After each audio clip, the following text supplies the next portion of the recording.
Hi, everyone. I'm back, and now I'm accompanied by Mr. Andrew Zhang. Andrew is a friend and former colleague of mine from China. Andrew Zhang is his English name, and Jiangxi is his Chinese name. Important to note that in Chinese, the family name comes first, because the idea of the family as a unit is much more important than an individual. Thank you for being with us, Professor Zhang. I'm going to call you Zhang Lao Shi, Teacher Zhang. Thank you so much. So I would just like to ask you a couple questions for you to share with us a bit about your background and your culture, and then I will prepare for our mini language lesson. Yes, so what do you teach and where do you teach? I'm currently teaching Mandarin in middle school and high school, Southern England. And where are you from originally? Myself, I'm from Hebei, China. It's a province very close to Beijing. Okay, and what languages are spoken in China? There are many languages. Apparently, Mandarin is the official language, and then we have some dialects. For example, Cantonese and also Shanghainese. People, because China is very, very big, so people speak different dialects. I see. So what is your mother language or mother tongue and culture? I am the majority, so I speak Mandarin. That's my mother language. But there are another 55 ethnic minorities in China. So with Han, because we are the majority, we have a little bit different culture than other minorities. For example, we celebrate the Chinese New Year. We like the color red, like you see as a background. It is a symbol of good luck.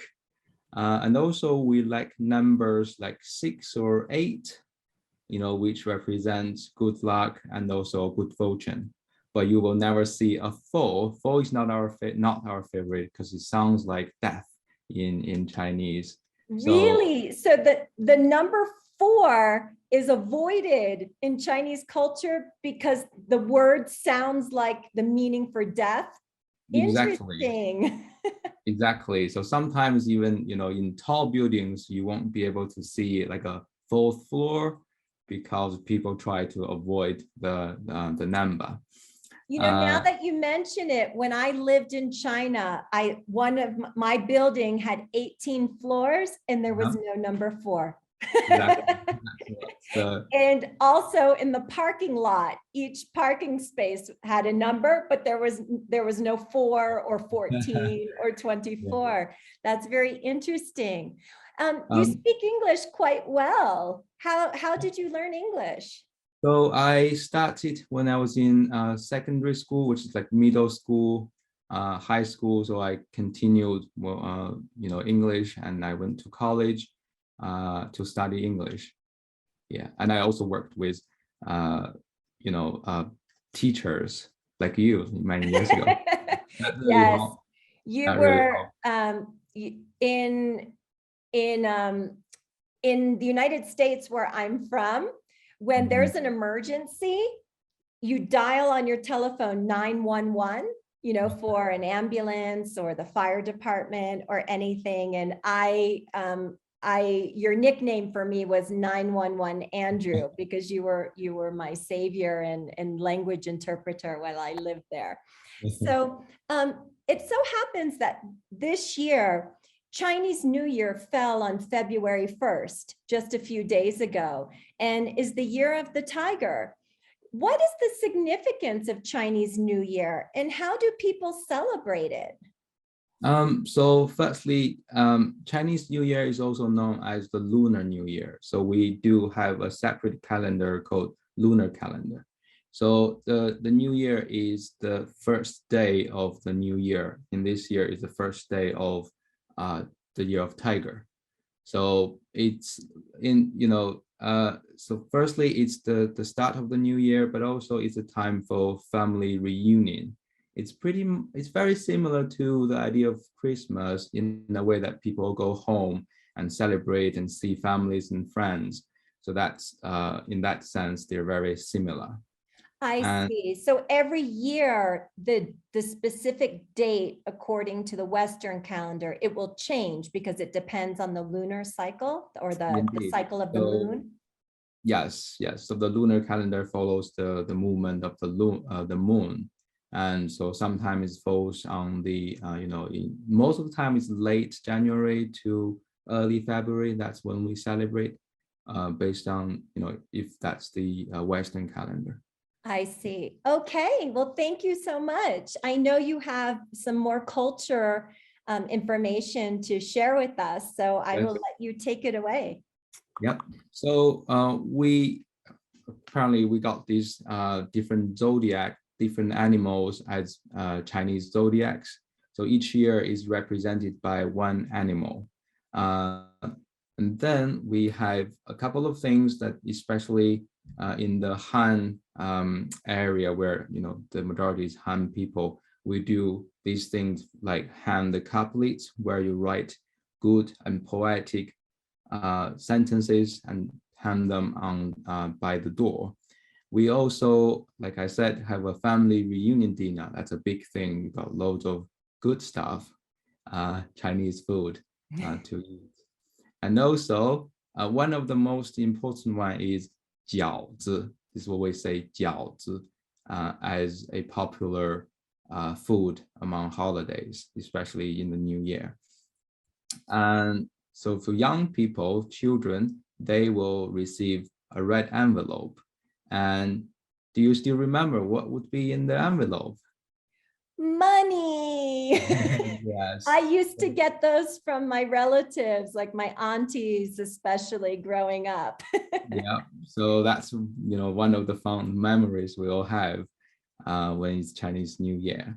And That's the also, hongbao, no? oh, yes, exactly. We also have these firecrackers and fireworks lit up to celebrate. This is lion dance and dragon dance are also very popular on the Chinese Day. Yeah. So, shall we continue with some vocabulary? Sure. Can you teach me how to say Happy New Year? Yeah, this is what we're gonna say. That is Okay. 新年快乐。新年快乐。好，新年快乐。新年快乐。非常好，well done. 谢谢。Yeah, so just a few more words to help everyone say if you want to make a friend with the Chinese or just, general greeting and talk about yourself during the new year. Okay, we will start by saying 你好, which means the equivalent like hello. Okay, can you say that? 你好.你好. Everyone at home or everyone who's connecting with us and watching, please join along. 你好. 你好, well done. And then we'll continue. You want to ask the person what his or her name is. You can say 你叫什么?你叫什么?你叫什么?你叫什么?非常好, well done. And then you can say, now 你 means 你 here means you. And to answer this question, you can just follow the structure. 我叫 Andrew. 我叫 Dana. I also have a Chinese name, so actually maybe I should use that. 我叫宝一鸣. 非常好. Okay, so that's how you can, why not having a Chinese name? It's very cool, right? So you can find a Chinese name and to merge in the culture. And next up, we say if you study at Rochester School, you can say 我在 Rochester 上学。我在 Rochester 上学。上学。上学。非常好，非常好。So 我在 Rochester 上学。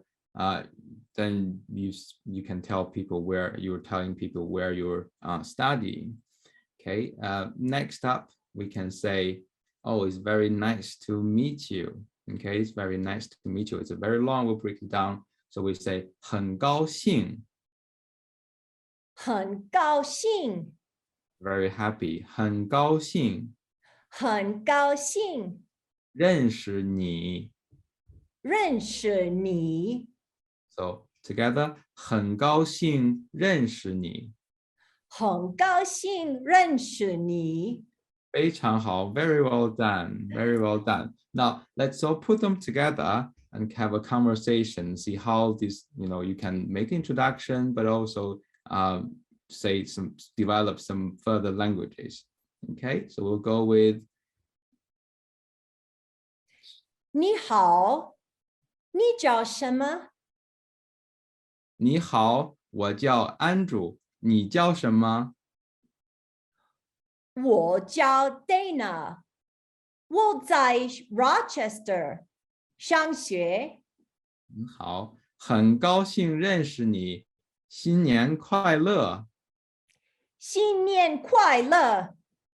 Well done. So that's a brief conversation that you can have when you see a Chinese. Well, Zhang 老师, thank you so much for teaching me just this very simple conversation, but I value it very much because just in the neighborhood where I live here in Bogota, Colombia, there are some Chinese, probably people with the embassy or with companies. And I'm embarrassed to say that I have forgotten a lot of the Chinese that I knew. And I think just knowing a few simple expressions to greet people in their mother tongue helps us to connect with others on a very human level. And I like to embrace that idea of global citizenship. So thank you so much for our lesson and for sharing with our Rochester community. We really appreciate this experience. So, so thank you, 谢谢, and goodbye, 再见. 再见.